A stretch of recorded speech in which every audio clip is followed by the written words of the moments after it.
Okay, we are now being recorded, so watch your language.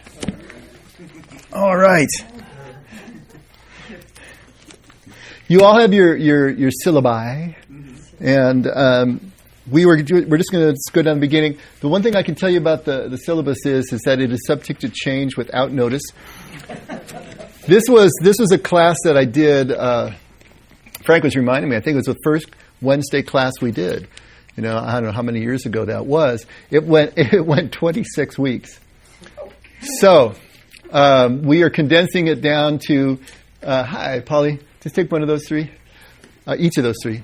We're condensing it down. Right now, it's set for 5 weeks, but that takes us right up to Halloween. What'd she say? Yeah. Oh, nothing. She was just making out here. When's Christmas this year? Before we get through with this. What I did was I took it right up to Halloween. Halloween is on a Wednesday, so we won't meet that day. You know, so you can all trick or treat or do what you do. But chances are, when we get to the fifth week, we'll take a look and see if we want to go any further and see how far we're going. We're burning a lot of daylight today already, of course. Take each one of those three. Come on in. And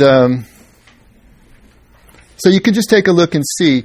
The introduction is trying to get some basic understanding of the animal we're dealing with, the Bible.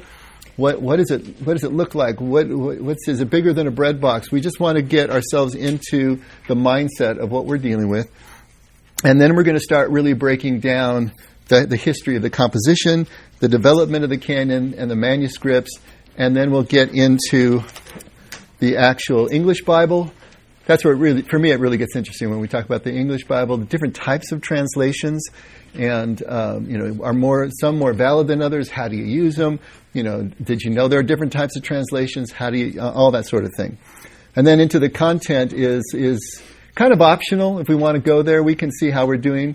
It's a little bit off the actual development and transmission, but that's going to get into, as you see, the authorship, the breakdown of the different types of books and the differences between the Jewish Tanakh and the Old Testament and so on and so forth, and then into the New Testament. And if you really want to get into it, we can talk about the development of the Gospels and what's the difference between the first three and the fourth and so on and so forth, and which came first and who borrows from what and all that sort of thing. So if you want to get down into those details, we can spend a few more weeks. So, any questions so far? All right. Then let's go ahead and let's look at our quiz.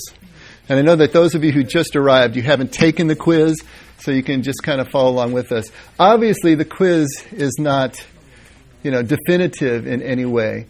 What I'm trying to do here is to make some points about what we know about the Bible and what we think the Bible is, and hopefully it'll just kind of be something that'll kind of set the table for how different our scriptures really are from what we have been taught they are, or what we have just kind of colloquially assumed or, by osmosis kind of ingested, as we start to look at this from a textual critical point of view. All right? So the Bible is a book. Number one, who said true? Who said false? A few people? Okay, you falsies, why did you say the Bible is not a book? Because it's 66 books. Because it's 66 books? Okay. Yeah, it is a book. It is a book. Multiple books. Okay, so obviously it was a bit of a trick question. The point here, though, is that the Bible is really an anthology. If you want to be technical about it, the Bible is an anthology. And the 66 books is kind of arbitrary. Let's take a look at number 2. Most Christians have 66 books in their Bibles. Is that true or false? Who said true? Protestants do. I said false. Okay, who said false? Okay. The truth of the matter is that most of us understand that the Bible has 66 books who have done any sort of Bible study, right? All right. The truth of the matter is, though, is that's only the Protestant branch of Christianity has 66 books.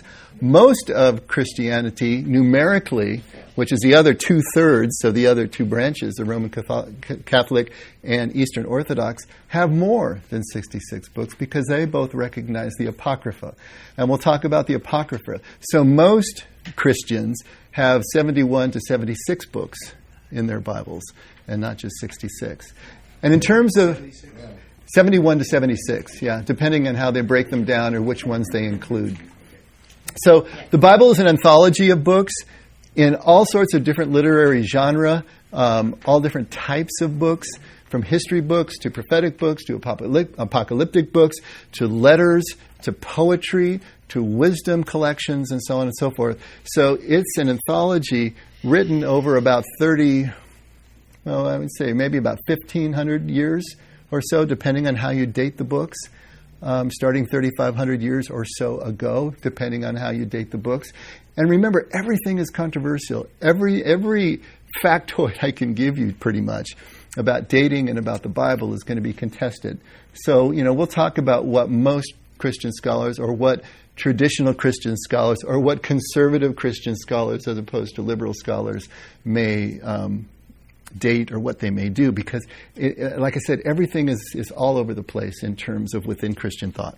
Yeah, just one question.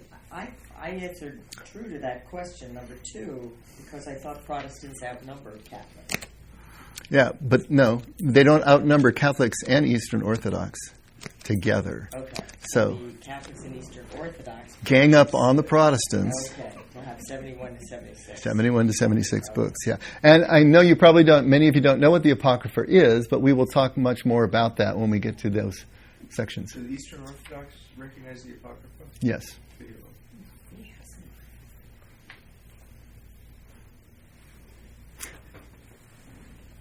We have no original manuscripts of the Bible. True or false? True. True, absolutely. What about like the Dead Sea Scrolls? Yeah, that's what I thought. See, this is where we're going. No, they wouldn't be original manuscripts either. We're going to make some distinctions here as we start talking about the actual manuscripts and what are called witnesses. Witnesses are any surviving manuscript, either a fragment or a full book, is called a witness to scholars and textual critics. So when we start talking about the witnesses, we have to make some distinctions.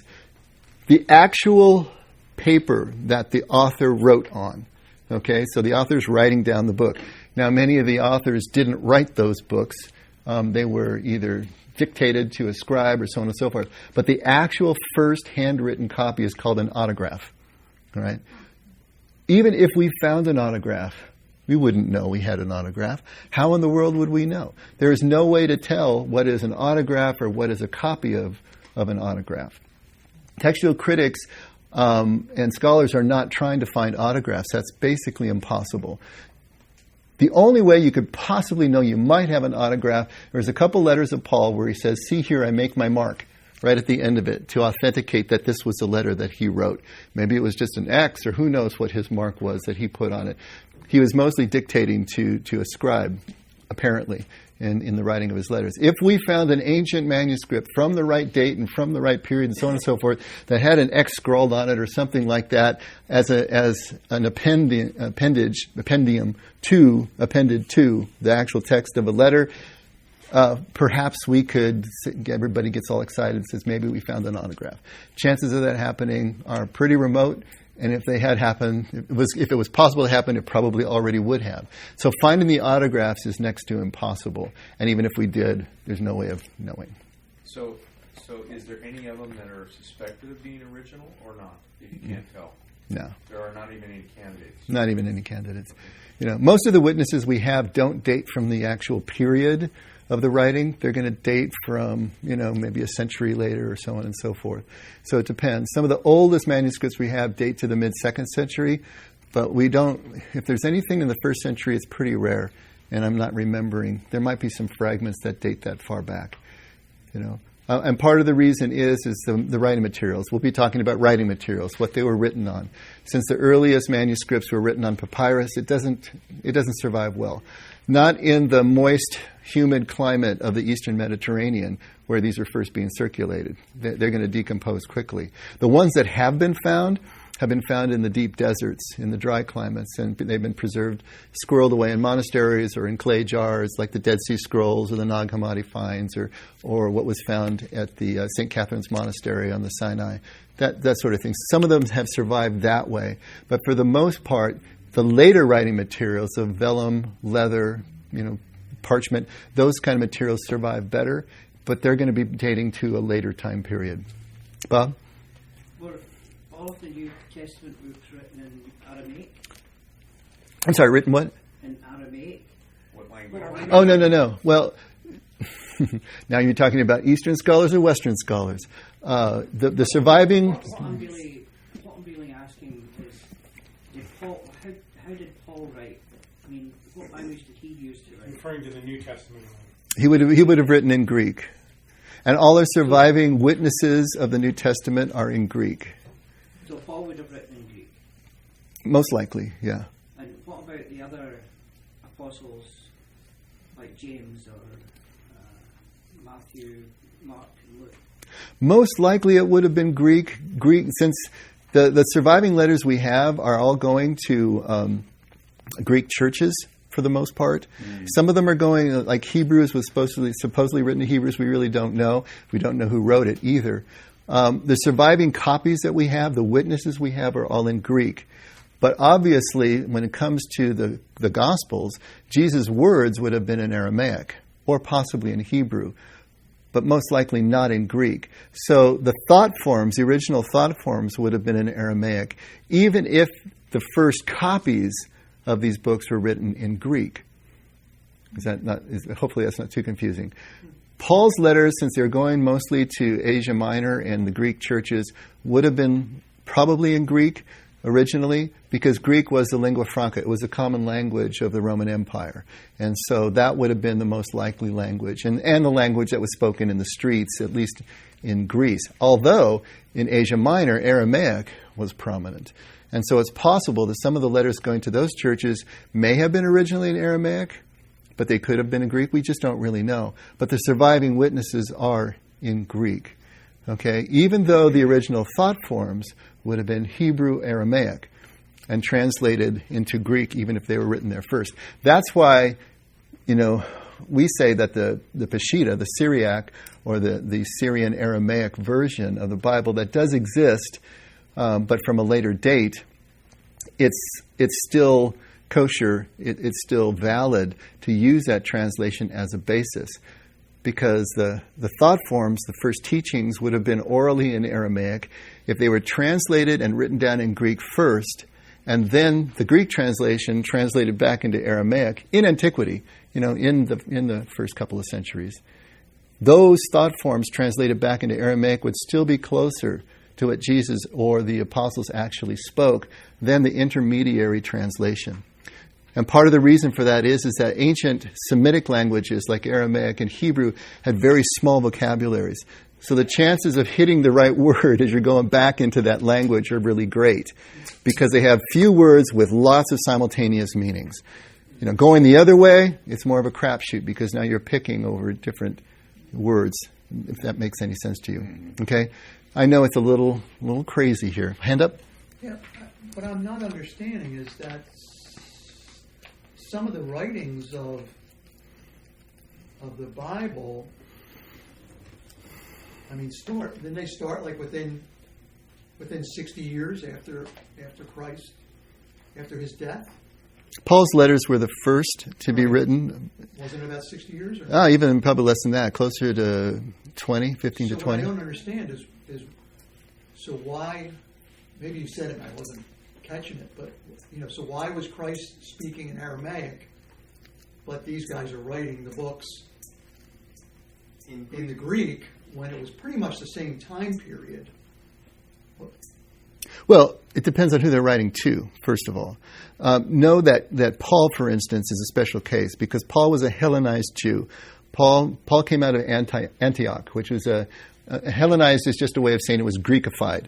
Okay, so the Greeks came in, they took over what were essentially Semitic towns, and then changed the culture, changed the language completely. So Paul grew up in a Greek culture. Even though he was Jewish, and even though he studied and was a Pharisee himself, a Pharisee of Pharisees, as he tells us, he would have been probably trilingual, at least. He would have known Hebrew, Aramaic, and Greek. He probably knew Latin, too, because he was highly educated. Translation between what Jesus said and what he wrote?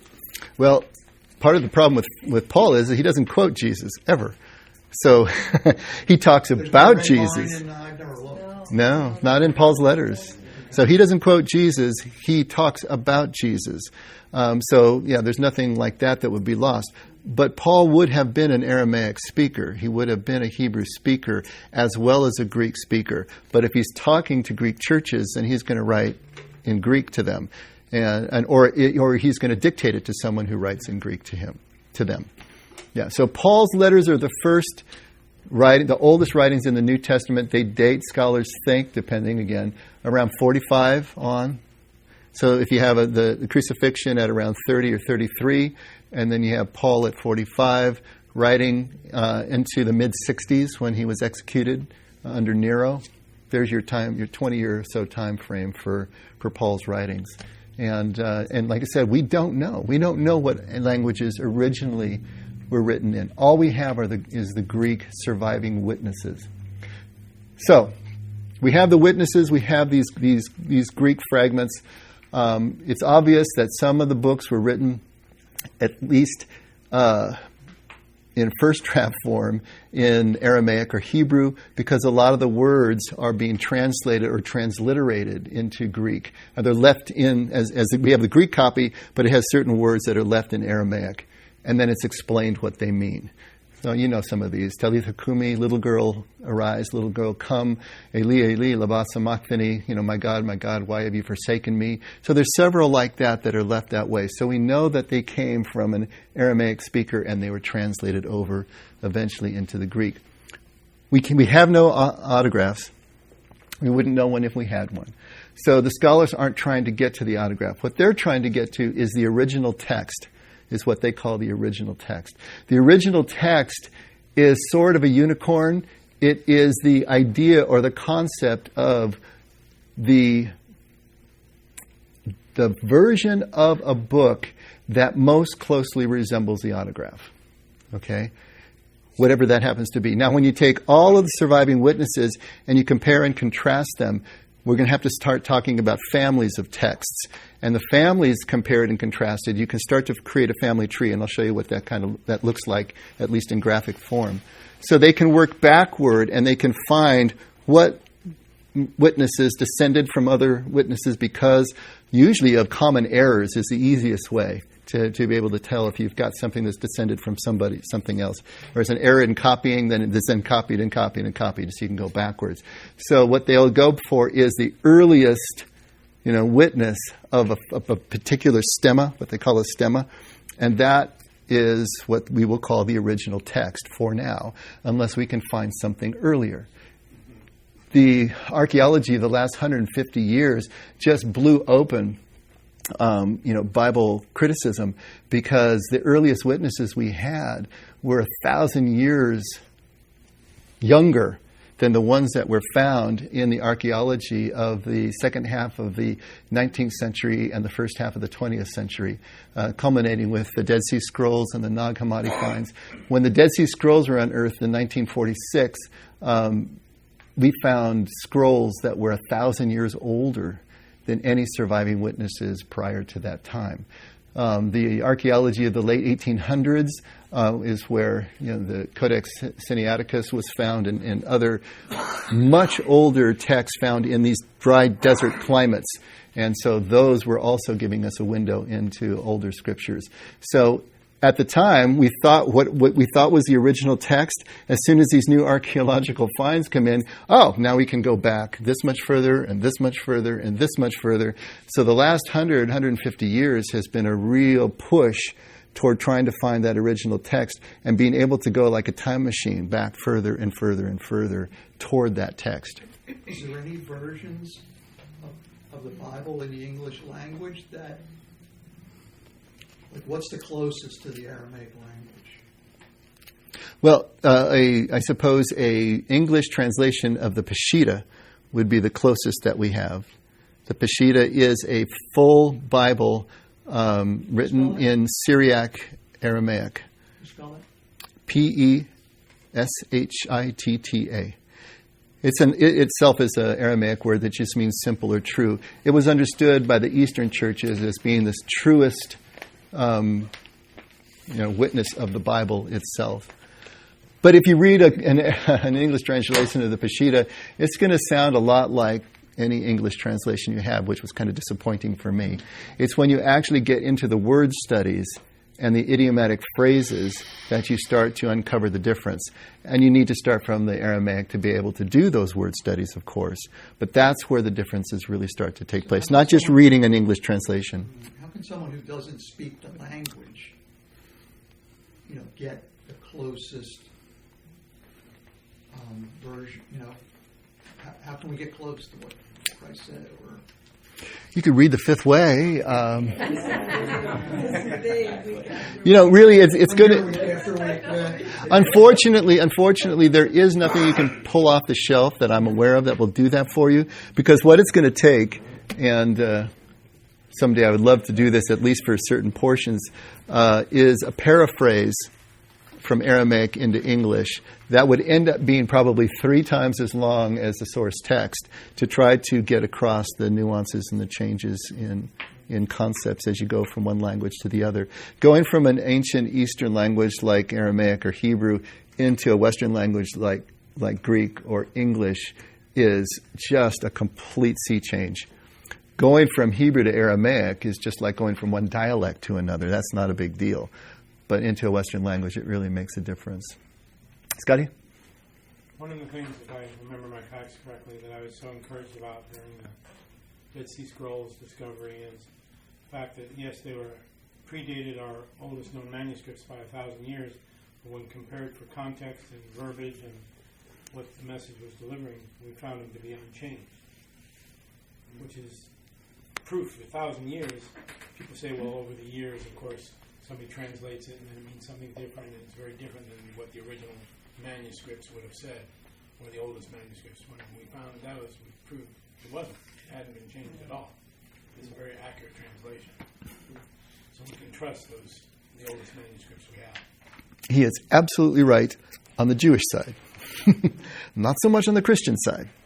The Jews had copying techniques that were absolutely anal retentive. I mean, just crazy in terms of the strictness of their copying.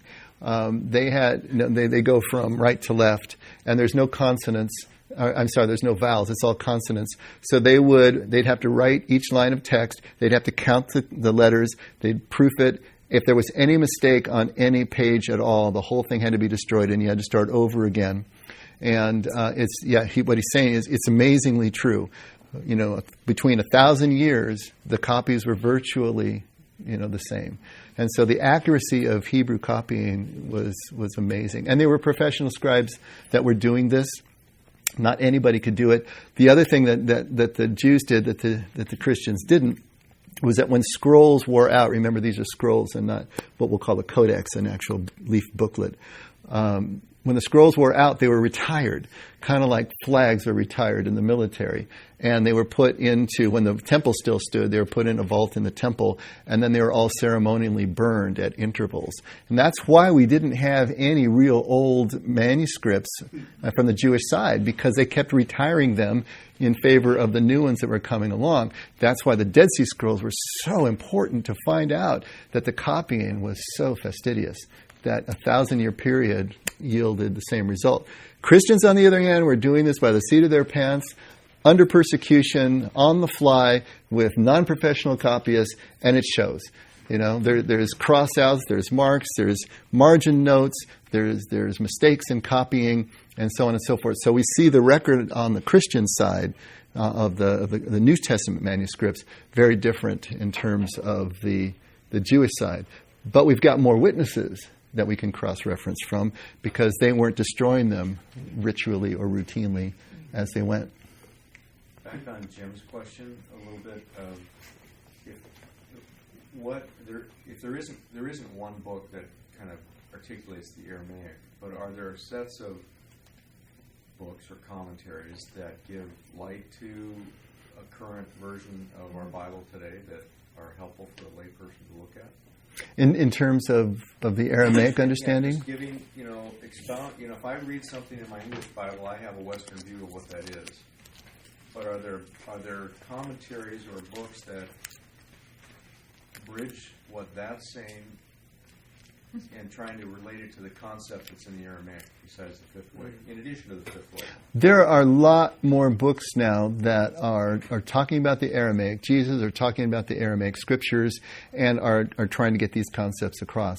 I don't know of one that's in a commentary form that goes line by line, the way that you can get for Greek and for Hebrew in the Old Testament.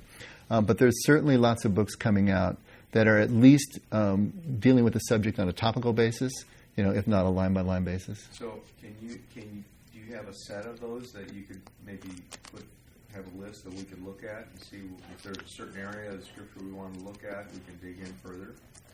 I can compile a list for you. I don't know that it's going to be as specific as you're talking about, where you could go to direct sections of the scripture. Just a starting point, Dave, of trying to gain an understanding of what the Aramaic concepts were that our English Bible is trying to describe. Yeah. I can put a bibliography together. Well, it would be interesting to. Maybe I won't read much of it, but maybe I will. There's a couple of them already on the Effect website book section. Okay. So if you go under Hebrew Studies, or I think it's Jewish Studies or Hebrew Studies section of the books and articles page, you'll find some already there. Okay. But there's a lot more. It was an exhaustive list. All right. You Sheila? buy it, I'll read it. Sheila? Look at it. Did you have your hand up, Sheila? The Peshitta is in English. Well, you can get a translation from English, yeah. Yeah, because I've got an English translation of it. Yeah, there's several. Yeah. George Lambs's is probably the most famous. But like I said, it doesn't read that different in English. That's, I went and got it expectantly quivering with excitement off of the bookstore shelf and then reading. It's like, There are subtle changes and differences that you'll see, but it's not huge until you actually dig into the word studies, and then it's huge. So it's a little bit different. So we're like on number 3, right? Yeah, I know. So we're going to get through the Bible quiz tonight. Yeah.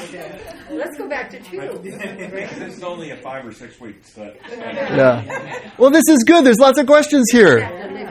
The books of the Bible were written by the authors named in the book titles. No. You all pretty much know that that's not the case. It seems like then isn't that plagiarism? If someone else wrote the book and put someone else's name on it, the thing we need to understand is that the ancients didn't play by our rules. Okay? For them, it was a sign of honor to write a book in the school of thought of the master and put their name on it. It was what was commonly done in that culture. All other books are compendiums of books, and then they were ascribed to a certain prophet. For say, Isaiah was probably written by 2 or 3 different authors. Some of it's poetry and some of it's prose, so it even spans different genres, literary genres as well. And so it was compiled, and then it was ascribed to Isaiah. And so very different rules in the ancient world in terms of copyrights. Is that the case with the gospel? Yeah, absolutely. It is. Yeah. In the Old Testament, New Testament, same thing. Most scholars do not believe that Matthew, Mark, Luke, and John wrote the 4 Gospels. In fact, the only books that we are almost positive were written by the one whose authorship is born are the letters of Paul. Those we're pretty sure were written by Paul. And some of the other evangelists, possibly as well. Those are the most certain of the books. Even Luke. Luke? Yeah. Yeah, Luke. Luke is possible. Yeah, since he is mentioned by Paul as a contemporary. And so Luke's gospel and the book of Acts are attributed to him. That's possible. It was written by a person named Luke, the Luke in the Bible. It's hard for us to know.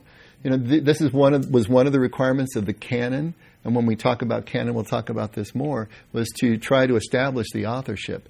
And so, the ancient church fathers did the best that they could, and, critics today are taking a second look and trying to decide, and, it's just hard to know for sure. But, these are one of the reasons that we're going through this exercise is that I don't know how much this is challenging your view of Scripture or your faith or whatever. So these are some of the things I wanted to start the whole class off with. Let's go ahead and talk about the elephant in the room, If the Bible is not what we were taught it was in terms of the way that it was developed and transmitted to us, is that a major blow to our faith?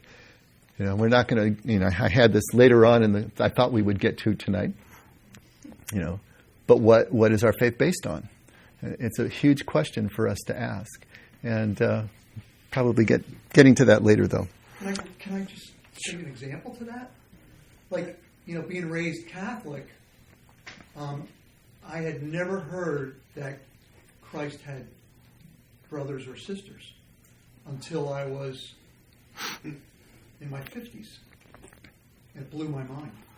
It didn't rock my faith, but it sure blew my mind. Mm-hmm. It's like, holy mackerel. Because wasn't that because they were, it takes down the Virgin Mary. Right. They will always make the Virgin Mary pure, and to think that she bore children. Yeah. Absolutely. One of They were stepsons. They were Joseph's sons from previous marriage. Oh, Really? I've heard that. Really? Oh, well then I never heard that, but that's a good one. But it's out there. I mean, because they anything didn't want out there. They didn't want Mary to have ever conceived or had a child. In the Catholic Church, Mary is understood as perpetually virginal. Okay, so they're going to parse. Now, in fairness, there is no word for brother, and there is no word for cousin in the Aramaic language. All right, so everybody was a brother or a sister. The idea of the extended family. So a brother or sister could also be a cousin. So it's possible. Clear as mud. What's that? Clear as mud. Yes. Yeah. On further review, you can see. So there's wiggle room everywhere. That's why I'm saying everything is controversial. There is nothing that is absolutely settled that everybody agrees on, pretty much. So just take that to the bank and realize that anything that I say or anything anyone else says, someone else is saying the opposite. It's just the way that it goes. And when we're talking about the ancient world, there's no way to corroborate. We really can't. All we really have is the internal evidence of these 66 books. That's it. That's what we've got to work with. There's very little outside ancient literature about this material here. What we've got is interior evidence, okay? But so then if the church believes, if the Catholic Church believes that Mary was a perpetual virgin, then they're not going to talk about the brothers and sisters of Jesus, are they? Either they're not going to talk about it at all, or they're going to sweep it under the rug, or they're going to parse it and spin it in a way that allows Mary to continue to be who they say she is. There's validation for Scripture even besides written. I mean, there's artifacts, architectural, or just carvings that are reinforcing what the sure. is saying, right? Absolutely. And Jesus is mentioned in other literature sparsely, but he's there. So, Jesus isn't usually contested as a historical figure. Some extreme cases do, but for the most part, he's understood to be a historical figure. But there isn't very much. There's just not a lot of cross-referencing that you can do outside of the Scriptures themselves, or contemporaneous writings in the Judeo-Christian tradition that just didn't make it into the canon. Obviously we've got those. So, all right. The books of the Bible were written contiguously from beginning to end. Yeah, false. Some of them were. In fact, the ones we can say probably were are the letters again. The New Testament letters were probably written just as you write a letter from beginning to end. All the other books, it's a crapshoot. We just don't know. And some of them we can absolutely say. Parts were written earlier, parts were written later, parts were written by different authors, and it was stitched together. And so there is this whole forensic thing that happens in textual criticism to start to piece together and reconstruct the development of a given book. Job. Yeah, Job's a perfect example. And a lot of it's all internal evidence again, but using the name of God. And we're going to talk about this when we get to your famous 11 and 12 answers. The name of God we can trace because there's an evolution in the way Jews referred to their God, the name that they gave to their God. Whether the law is part of... Why is Job considered to be the oldest book in the Bible? Because it doesn't mention the law. It's the only book that doesn't mention the law. So if it predated the law, if it was written before the law was instituted, then it makes it one of the oldest books. Say the law. The Torah, the actual Torah law, the Jewish law. Yeah, exactly. So Adam didn't write Genesis. No. Adam probably didn't write. Actually, traditionally Moses is given credit for writing the Pentateuch, the first 5 books, the Torah. But most scholars don't believe that he did that either. So here you go. Where are you going to date? You've got a traditional dating for the Exodus at 1450, but there's no archaeological evidence for it. So there's some scholars say there's archaeological evidence at 1250, all right? But most scholars, at least more liberal scholars, will say that the books of the Bible or even the books of the Torah weren't written until post-exilic times. So that's going to take you out to the 6th century. So it's like, okay, is that really the case? Or is that a case of late dating? Liberal scholars will tend to late date things. Why?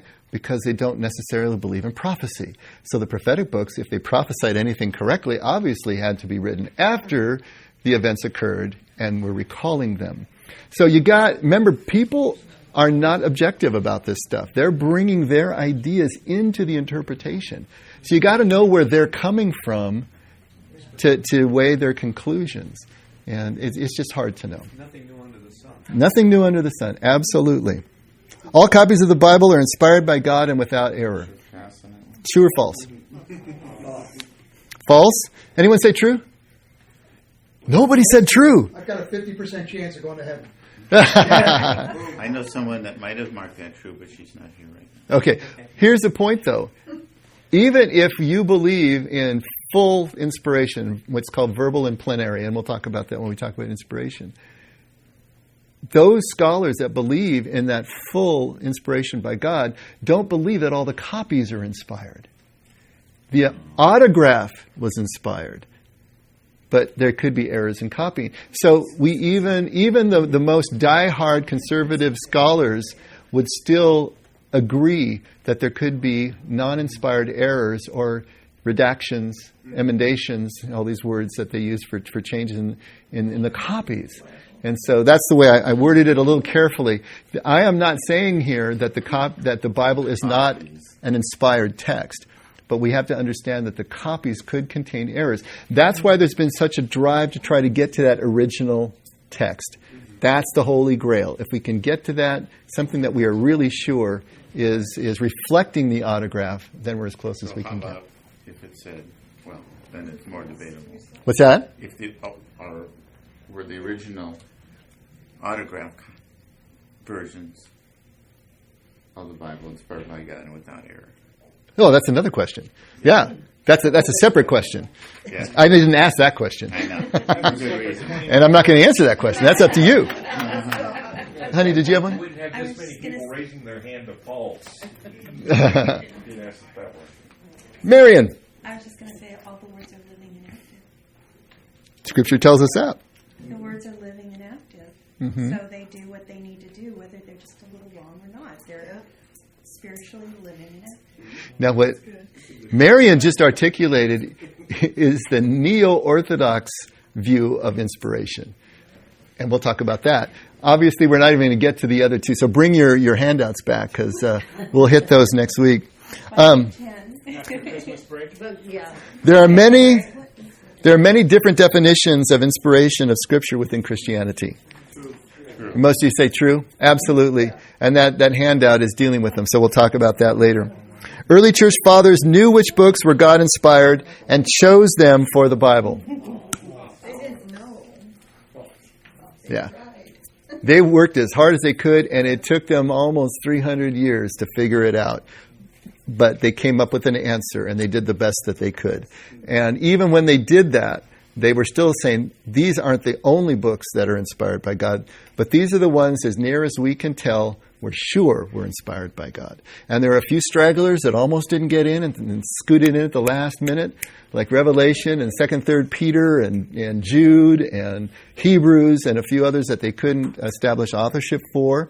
And then others that they said, these are really good for study and for inspiration, but we just can't put them in the book. We can't say that they meet the canon, which is just a measuring rod, is the idea of canon. So what's So- the answer? What is a false? The answer is false. Yes. Yeah, they didn't know. Right. They did the best they could and set all different sets of, and we'll go through all the sets of criteria that they used for setting the canon, but they didn't know. The 400 years from the end of the Old Testament and the beginning of the New Testament is called the intertestamental silence, because no books were written in the Judeo-Christian tradition. That's false. There's tons of writing in that 400 years. It just didn't get in the book. So that's the difference. Or at least not in the Protestant book or the Jewish book, but in the Roman book, Roman Catholic book, and the Orthodox book, there's a few more of those. Oh, are there in that 400? That were written in the apocryphal books. Some of them were written within that period of time. But is it Not all of them. Not all of them. No, not all of them. Yeah. And obviously, if you're a liberal scholar, you're saying that many of the books that are in the canon were written in that time frame as well. You know, they weren't written at the time of the dates that they are expressing or portraying. They were written later. And so again, here's all this craziness that's going on in the world of textual criticism, right? But is it true that there were no prophets in that 400 years between the Old and New Testament? Like after Micah, is that the last Old Testament? There's none that are canonized, certainly, but there's a lot of what's called Jewish apocrypha and Jewish pseudepigraphal writing that is. We'll go through some of that as well. That was written in this period, and it reads a lot like the texts that were canonized. But there were reasons that the Jews didn't put them in their book, you know. But the Jewish Greek scholars in Alexandria did. And so they survive in what's called the Septuagint, which is what the Roman Church used as a source of their Old Testament, which is why the books went in. And then the Protestants took them back out at the Reformation, and then the Catholics confirmed at the Council of Trent that they're in and they're staying in. Darn it, you know, because they're just going to do what they didn't, and so on and so forth. So it was just kind of a back and forth tussle there. Nothing is written about Jesus between the ages of 12 and 30, which is why they are called his lost years. True or false? True. Anyone say true? Oh, you said true. Yeah. It's false. There are lots of things written about Jesus as a young man or as an infant. They just didn't get canonized. All right? And there's actually an Aquarian gospel that talks about Jesus as an adult going to the Far East and studying there and coming back. So they just didn't make it into the canon. You know. Aquarian, that's the name of the... It's usually called the Aquarian Gospel. I've seen it at least called that way. Yeah. So, interesting stuff. Is Jesus mentioned in the Quran? Do you know? Trying to remember if he's actually mentioned. I think he is. I think he's called Isa in the Quran. And there are some writings, Far Eastern writings, that talk about an Isa or something like that is generally understood to be Jesus by those traditions. You know. Yeah. Right, not the prophet. He is a prophet. Just as Judaism generally reveres Jesus as a prophet in their tradition, but they certainly don't understand him as the Messiah. And it's the same thing with the Quran. So, do you know? Is he actually? I think he is, but I'm not completely sure. I think he is mentioned in the Quran. I'll check that out and find out for sure. Is the name Jesus a pretty common name? Oh yeah. Jesus is really Joshua. Okay. It's Yehoshua, and that's the full name. Yeshua is just a smaller version. That was probably pronounced Isho or something like that in Aramaic, but it's Yehoshua, which literally means God saves.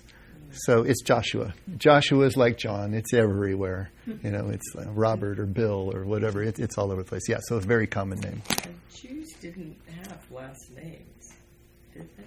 Not last names per se. Yeah, they were usually it was the son of.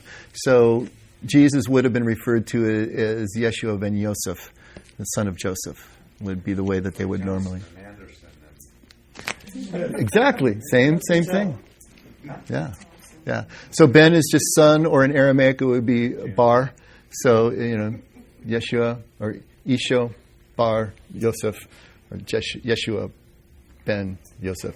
So that's usually the way that they were described. Or from where they came, So Jesus of Nazareth. So they would use some appellation to try to distinguish in some of the apostles. It's James, John the Greater and John the Less. Isn't it that? So there was one that was taller and one that was shorter. They'd use whatever they could to distinguish, and some of these names stuck, Yeah. On the top of the crucifix, was it INRI, Jesus of Nazareth? Yeah. Right. Yeah. That's Jesus of Nazareth, King of the Jews, in Latin. Just the first initials of each of those. Yeah. So do you think it really was on top of the crucifix? Oh, it's impossible. Why Latin? Why not Greek or well, because the Romans crucified him, so it's possible. Oh, okay. I got you. It's possible. What's that? They spoke Greek. Well, Greek was a lingua franca. It was a language of commerce and trade, but obviously the Romans still spoke Latin. And it's possible that they could have put that up there. It's tradition, though. It's not in the scriptures. We don't know for sure. But a lot of the early depictions of the crucifixion do have that, and it was typical for Romans to put a placard up on the cross to lay out the crime that had been committed, because these executions were public. They were used as a deterrent, exactly, for any crimes, and so it was a public execution. So it's possible that something like that was there. All right, God created animals before humans. True. God created humans before animals. Also true. Ooh, what? Both of them are true. If you go back and read Genesis 1 and 2, what you'll find is that there are two creation stories. And this is going to relate directly to the way that the Bible was developed and transmitted to us. Genesis 1 is an earlier story and Genesis 2 is a later story. How do we know that? Because in Genesis 1, God is referred to as Elohim. In Genesis 2, God is referred to as Yahweh, or the Tetragrammaton, YHVH. That was a later development in Jewish thought, in Jewish conception. And so there are two traditions. One's called the priestly tradition and one is called the Yahwist tradition. And so when there was a creation story that was written in both traditions at different time frames, when Genesis was compiled, this is textual critics talking now, it was compiled and put together, they didn't attempt to resolve the two because they were telling different parts of the story, and so they just put one right after the other. All right? But if you read it, you'll find out that in Genesis 2, man is created first, and then everything else flows from that. So in the first story is the one that we're more familiar with the 6-day creation week, then animals are created first. But the two stories are there, and they're just laid side by side with no attempt to reconcile. But the internal evidence to these textual critics tells us where they were coming from. And there are other instances of those two traditions being interlaced. For example, number 13, Noah brought the animals into the ark 2 by 2. True or false? Of course. True. I think it's true, therefore it must be false.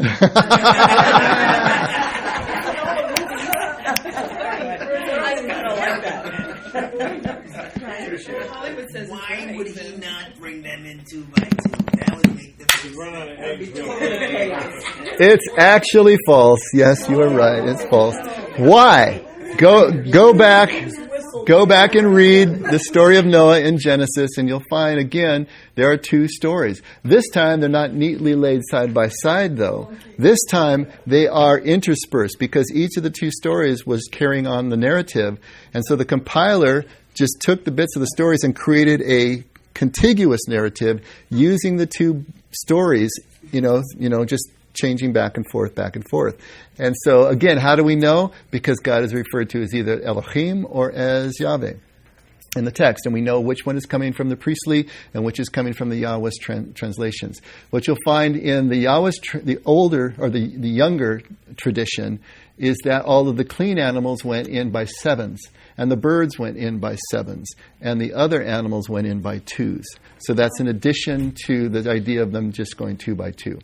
But it wasn't just 2 by 2 in the text itself. But again, relating to the way the Bible was developed and transmitted, there were 2 different stories happening at the same time. Write that down. Last question. Number 14, there are many instances where the Bible contradicts itself.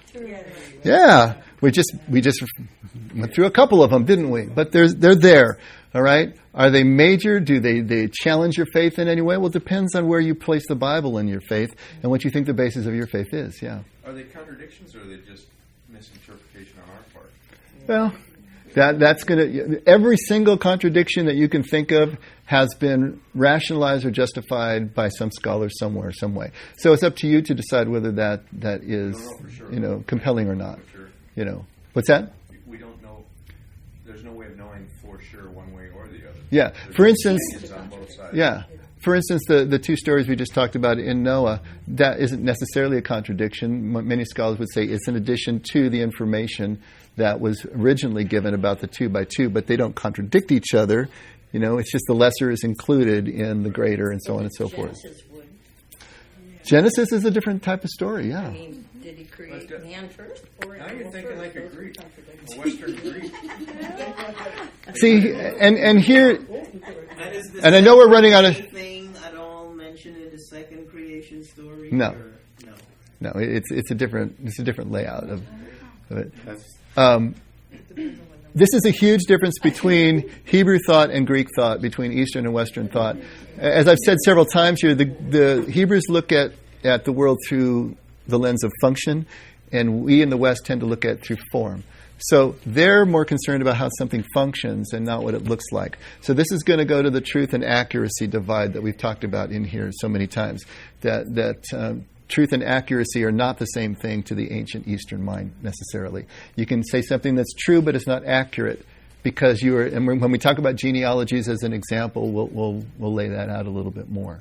Okay, but at any rate, yeah, there are contradictions. It depends on what you want to do with them or not. And then finally, all the facts, numbers, and dates in the Bible are accurate, and that's a false. And we'll give you some examples of that and talk more about that as well. So. Just what's that? Are you grading on a curve? I am not.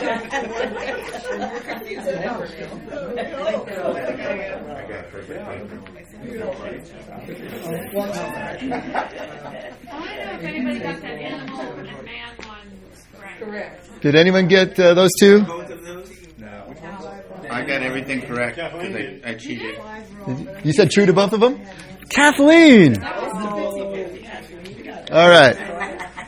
Okay.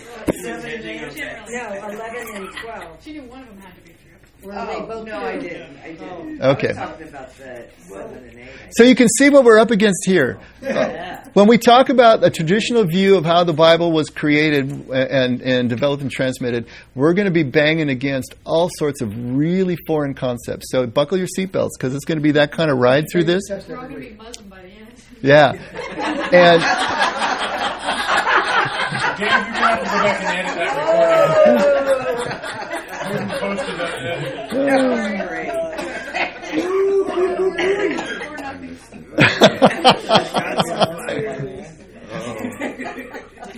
What I would like to hear... Throw in the middle of the room? I know that we're out of time, but I would like, as we go through this, please talk about if this is really starting to tweak you, if it's really starting to bother you. Next week, one of the things we definitely want to get to is, what is our faith based on? Is it based on the Bible? And if it's based on the Bible, what understanding of the Bible, so on and so forth? Because that's going to be huge. What I have found this journey, it just twisted my head around like Linda Blair, just like in The Exorcist, and it was so disorienting, and I didn't have anybody to talk to. Because my pastors at my conservative church, man, it was like, get away from me with this stuff. And so I couldn't talk to them, but I had to deal with it in some sort of responsible way. I just couldn't turn my head. As I've said so often, any faith that's based on the maintenance of ignorance is no faith at all. So we don't want to stick our head in the sand. We want to be able to deal with the facts that are there, because if we can't deal with those, we got nothing to offer anybody, least of all ourselves. So if our faith is going to stand, it's going to incorporate these. That doesn't mean that we're going to buy everything that every textual critic is selling. We don't have to do that. We get to pick and choose. We get to be convinced of what we're convinced of. That's fair game. But it needs to somehow responsibly incorporate this new information as it comes up. And the ultimate, for me, eventually was that this strengthened my faith in a way that the traditional view never could have. I mean, to me, the story and God's action within the story of the Bible is much more emphatic, much more inspiring than the traditional view for me. And I'm hoping that's what it'll do for you as well. But at least we're going to give you a bunch of logs to put on the fire, and you get to watch them burn and figure out, what it is that you've got at the end of it all. This is the text, and a couple of you have purchased it, and that's great. You don't need to if you don't want to. We'll be doing some reading from it. I'll be recreating a few pages from it for you as well. But I'll also be giving you the page numbers on the recording, and if you're taking notes, that you can go back to and read more on if you really want to dig in more than what we're going to be able to do in the time that we've got here. It's a great text. I mean, it really breaks it down with more stuff than you would ever want to know, but it's really well done. Yeah. Oh, it's The Journey from Text to Translations by Paul D. Wegner, Wegner. And with that, we got to call it a night. I really thought we'd get past the quiz. Dave, have you ever attended church? I love the questions. This is great. Keep them coming. And let's take a break. And I think John's here, so get some food, and we'll come back and we'll talk more about the fifth way.